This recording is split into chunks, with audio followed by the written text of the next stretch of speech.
దేశవ్యాప్తంగా 10 రాష్ట్రాల్లో 37 రాజ్యసభ స్థానాలకు ఇవాల్టితో నామినేషన్లు ముగిశాయి. ఈ నెల 16న ఎన్నికలు నిర్వహించనున్నారు. ఎమ్మెల్యేల ఓట్లు కీలకం కానుండడంతో అధికార పార్టీ సభ్యులే ఈ స్థానాలు దక్కించుకునే అవకాశాలు కనిపిస్తున్నాయి.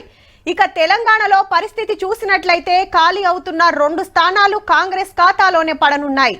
తెలంగాణ నుంచి పెద్దల సభకు వెళ్లే ఈ ఇద్దరు ఎవరో ఇప్పుడు చూద్దాం. అభిషేక్ సింఘ్వి, వేం నరేందర్ రెడ్డి ఇద్దరు సార్లు ఎంపీలు అయినట్టే.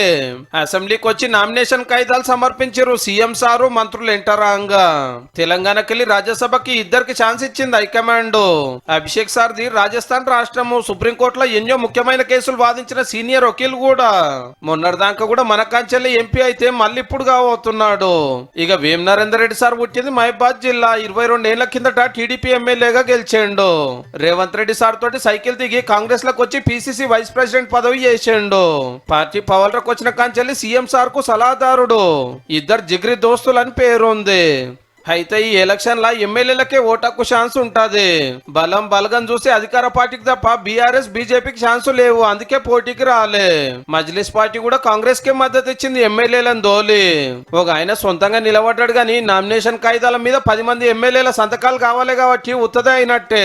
గీ లెక్కన పోటీ లేకుండానే అభిషేక్ సింఘ్వి సారు, నరేందర్ రెడ్డి సారు రాజ్యసభకు పోతురు అన్నట్టు.